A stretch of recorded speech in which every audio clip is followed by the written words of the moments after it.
Hello there, my name is Christine D'Souza, and today we are talking about clean eating.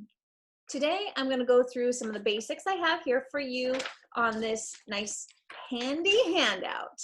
And I'm going to give you 6 tips to simplifying your clean eating strategy.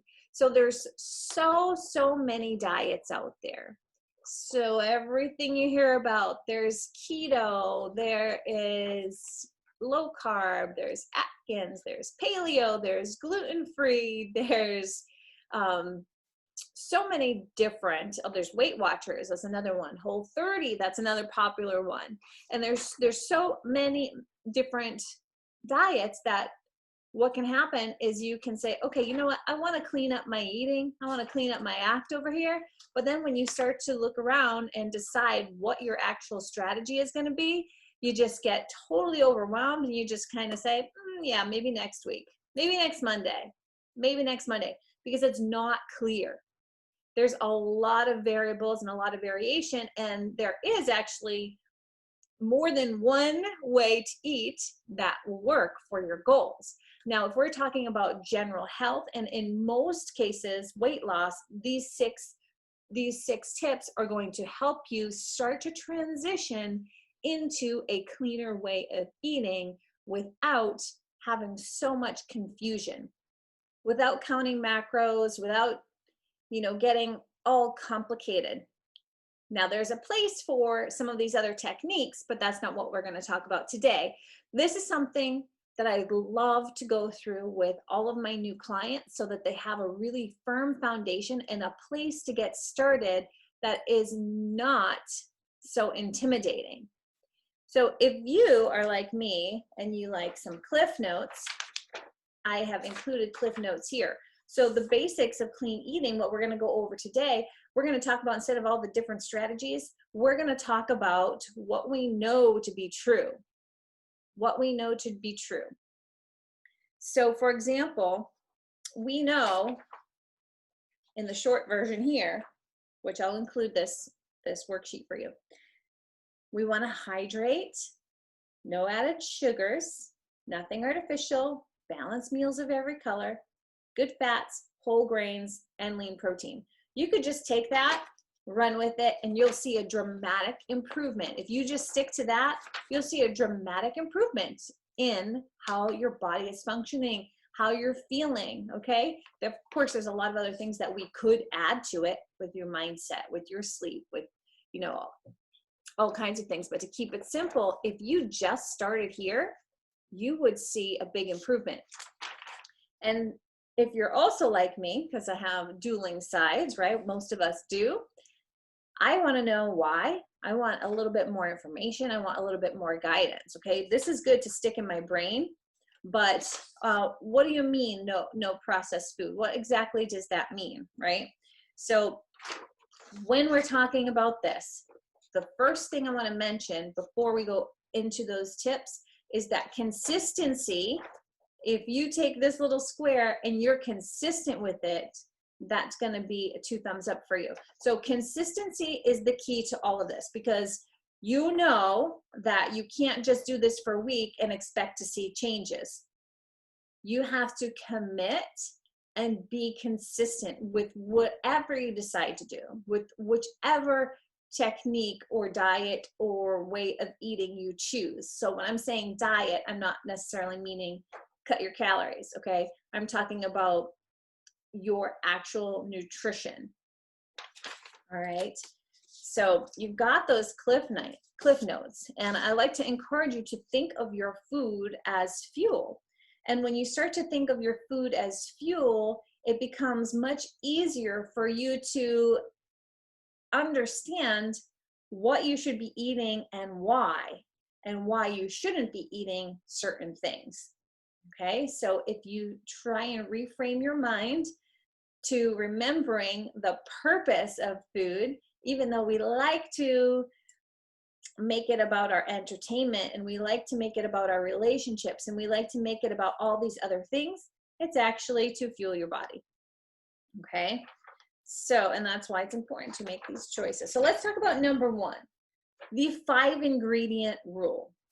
I love this rule because when you're going grocery shopping and you're trying to decide, should I get this product or should I not? This is a simple rule that for the most part is going to keep you out of the woods in terms of choosing a food that is not really going to be your best option. So if you, of course, if you're in the produce section and you grab an orange, that's one ingredient. It's an orange, okay? If you grab some spinach, that's one ingredient. Best place to, best place to grab your food from, right? Keeping it simple, because simplicity helps you with your consistency, okay?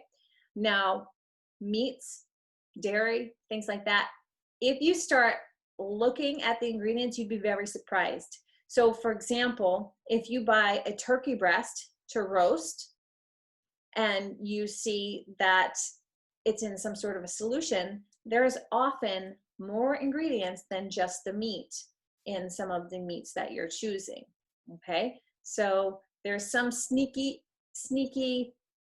categories that you would think would be a one ingredient product, but is actually not, okay? So when you're looking for in your dry foods, turn over that box, okay? And if you don't want to spend a lot of time in the grocery store right now, you can actually find a lot of the ingredient labels and nutritional facts for your favorite foods online. So if you prefer to do your research before you actually get to the grocery store, you can do that. So that will limit your time in the grocery store as you're shopping, and you can decide ahead of time what you want to get and what you don't. But if you turn it over and you see a very long list of ingredients, there's a good chance that in that long list of ingredients, there's going to be some artificial ingredients that you don't want to consume. So I always say, if you keep it to 5 ingredients or less, there's a good chance the ingredients are going to be on the better end. It's going to be a little bit more of a natural product. And so some of the things that you want to look out for on the ingredient list here, which I'll mention, are GMOs, okay? You can find that a lot in soy products, corn products, things like that. So you want to look for a label that says non-GMO, if at all possible, okay? MSG, which is a flavor enhancer, that's in a lot of sauces, that's in a lot of seasoning packets, things like that. So if you're buying anything that's like pre-marinated or kind of pre-prepared, that's one that you definitely want to look at.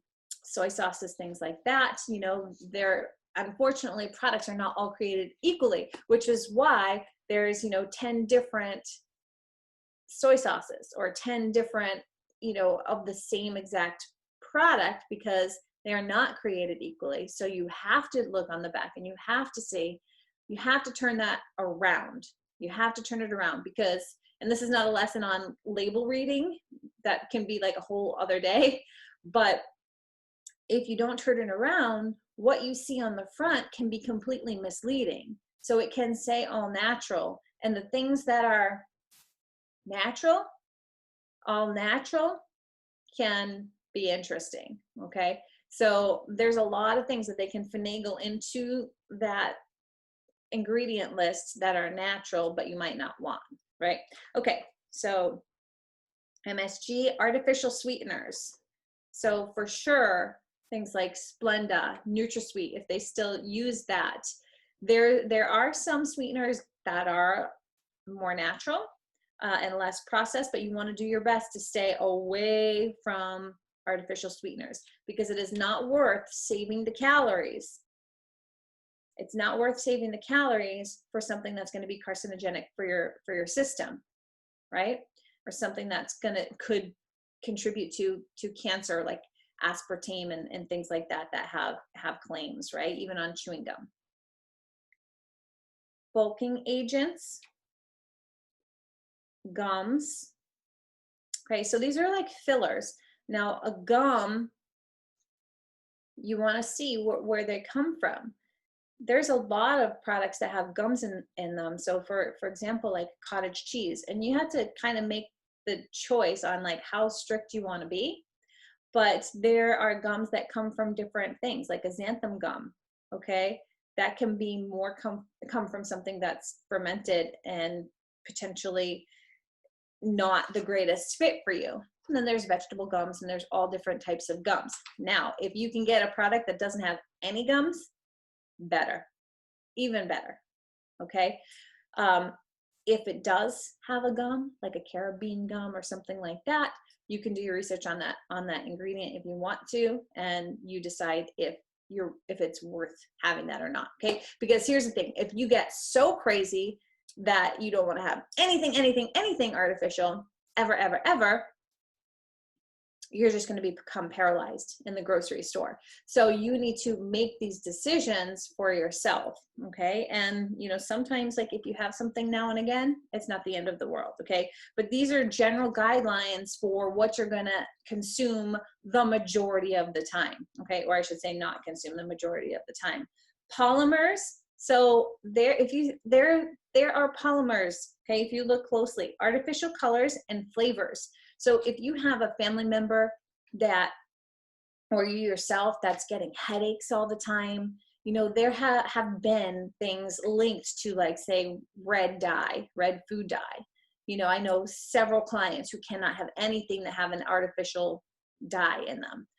It's much better to stay away from anything that's artificially colored, because we don't 100% understand the effects. And there's some negative effects there. Without getting into it too deep, artificial colors, they're a no-go. So if you're choosing something that has a pleasant color, just check it out, because you can get things that are colored with carrots, with beets, with all natural coloring, okay? So not everything that's colored is artificial, but on the other end, you have to really look to see when something is artificially colored or when it is colored naturally, okay? And I don't want to skip any of these. All right, so added sugars. So added sugars is another one. You want to keep your sugar content as stable as possible.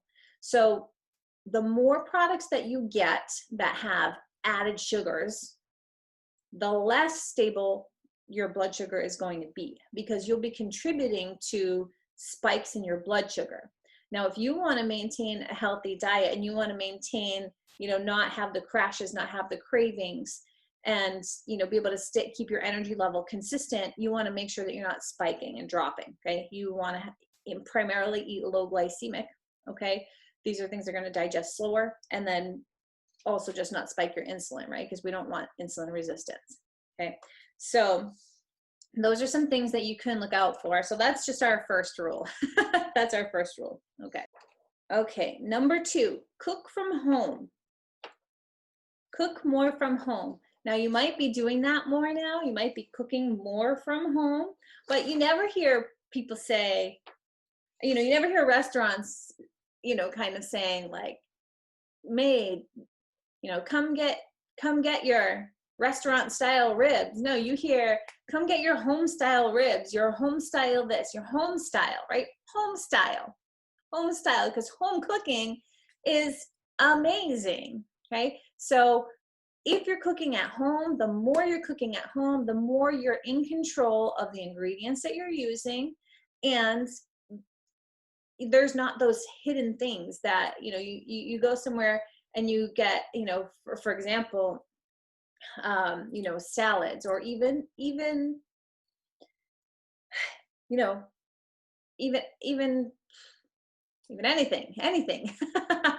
You might think, okay, well, this is just chicken, this sandwich, it's just chicken, it's just a little bit of spinach, it's just a slice of cheese, and it's just a tomato, right? Is it though? When you get that at a restaurant, depending on the restaurant, probably the bread has got some extra slather, okay, of grease, of some delicious grease of some sort that you probably wouldn't need to use in excess at home, even if you buttered your bread. Probably the chicken, it could be grilled, but a lot of times they'll squeeze like a little oil. Fajitas is a classic one, okay? Fajitas is a classic one where if you made that at home, it can be a lot more clean, okay, than if you get it out. I'm not saying never to do it. I'm just saying eat more at home so that you don't have those hidden calories, you don't have those hidden ingredients, right? So butter oil is another one in restaurants where, you know, you think you're getting butter, but it's actually like soybean oil with, you know, some kind of like butter sauce that comes out of a jug.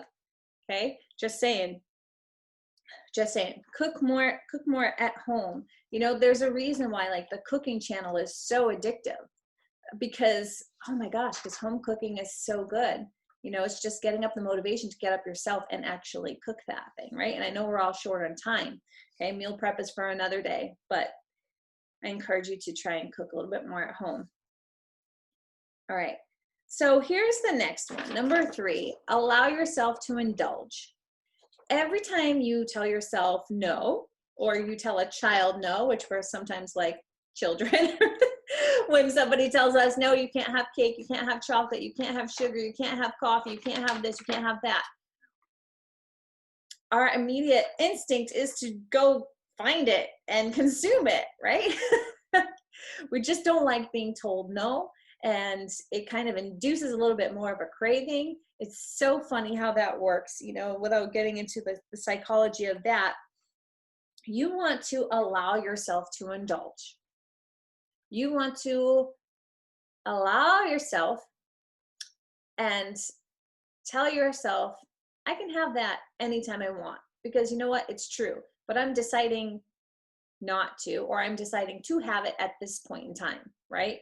So what I recommend is deciding ahead of time, you know, when you're going to have whatever that indulgence is. Okay. So you have more control over the situation. You make a decision ahead of time so you're not caught in the moment without a plan, right? Because with anything, not just with diets or your lifestyle, anything in life, right? Business, school, anything, any skill that you're trying to conquer, if you don't have a plan, if you don't have a systemized way of doing it, you know, it's just kind of left up to your impulses. And that's not what we want. So this tip is allowing yourself to indulge, but I recommend that you plan it in advance if possible. You know, so say for example, you feel like having a margarita and some queso. I think you can kind of figure out what my weakness is, right? Queso, oh man. Should I have it right now? Or should I wait till, you know, when I know I'm going to be having another point where I'm going to be going out and enjoying my company and enjoying, you know, an atmosphere, or, you know, I'm going to be socializing, right? So instead of instantly gratifying myself immediately when I'm home alone just to eat it for myself, why not plan that and wait and say, okay, this is what I'm going to do. I'm deciding to do this. I'm not going to do it every day, but you know, I'm going to have it at this point in time. Okay. That's what I recommend, because you can indulge, but it's got to be within reason. Okay. It's got to be within reason, because we're not in control, you know, of the science and biology and psychology, right? We don't get to choose what affects us, right? We only get to make choices on our behavior, okay? So that's one tip. That's one tip there. Okay, number 4, your body doesn't always recognize how, you know, that you're full, or even acknowledge that you ate something, even though you're feeding it. If you're multitasking or you're super busy, it's a good idea to be not zoned out on something else, right? So not be watching TV, not be reading something, not be on the phone, because you're not paying attention to the cues that your body is trying to give you, like, I'm full, I've actually had enough, right? Or you're not actually hungry, you're just continuing to chew because you're feeling stressed out and you need some kind of pressure, right? You need to feel something, okay? So be mindful when you eat. So that's one question you can ask yourself. Are you full? Am I feeling unnecessarily guilty when I'm eating this? Okay, that's another one. These are some great questions just to kind of like throw around am I eating this just because it tastes good, or because I actually need it for nourishment, right? So these are some good questions to kind of toss around when you're being present and mindful of your eating. Because what that does is that informs you of why you're eating something, and you can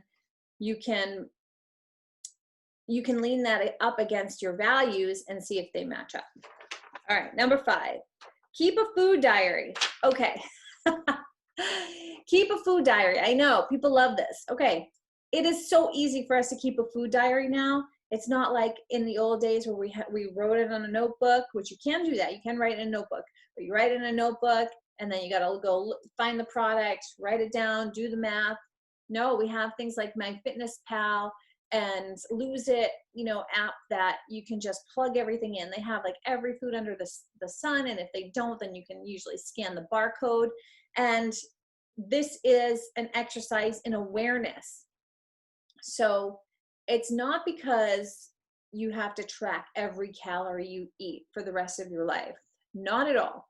Not at all. But I do recommend that you kind of get a baseline for what you're eating now, because there's a lot of people that have no idea. So you might think, oh, but I'm only eating, 1,500 calories. But then when you actually go to plug it in, you're like, oh, that's a serving size. Oh, that's why my calories are 2,200 calories, or, whatever it is. I'm not saying 2,200 calories is a lot. I'm saying it's just different based on every person's size and every person's goals, what they're eating now, to help you figure out what is right for you. Okay. Figuring out what your basal metabolic rate is and all that good stuff. Okay. So we can get into that for sure. If you need help on that, let us know. We can set you up with the trainer. Okay. All right.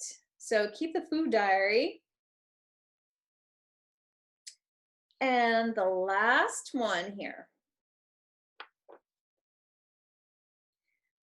The last one here is be prepared for a snack attack. One of the biggest things that can derail you from eating a clean diet or making good, sound choices when it comes to clean eating, which is really just like the basics, is preparation. So if you're caught really hungry or really stressed or really tired, which are all things that need to be addressed separately, but if you find yourself there, which we all do at some point, and you don't have access to a good, healthy meal or a good, healthy snack or something to get you through that moment, there is a good chance that you're just going to grab whatever there is, whatever's in front of you, right? So if you're at a meeting and there's a spread of food in your office in this meeting, and there's not really a lot of healthy options, maybe there's some salad, maybe some fruit, but you're really hungry for lunch. If you're not prepared, if you don't have something with you that you prepared, that you brought, then you're going to get stuck with whatever is there. Okay. Same thing. If you're at your kids' game, right? When those start back up again, when you're at your kids' game and you didn't bring a snack, right? You didn't bring your protein bar, or you didn't bring your fresh fruit, or you didn't bring your nuts, or you didn't bring something for you. Oh, that ice cream truck pulls up. You're going to be the first one in line. We're pushing the kids out of the way. Right? So being prepared is so important, especially if you're busy, if you're going from meeting to meeting, if you're, ushering your kids around, if you're, just have one of those just a high level of activity, it becomes even more important. And even if you're just home, sometimes if you're hungry, but you don't have something that is healthy around, or that's already prepared around, if you're feeling a little tired, a little lazy, a little, overwhelmed with something else that's going on in your life, you're just going to grab. You're just going to grab. You're just going to grab. That's true for me. It's true for most people. Okay.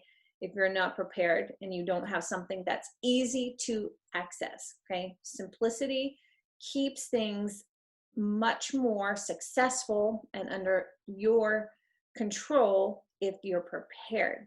In the next session, we're actually going to go over some ways that you can prepare for your snack attacks, giving a lot of different ideas on how you can actually implement that practically in your life.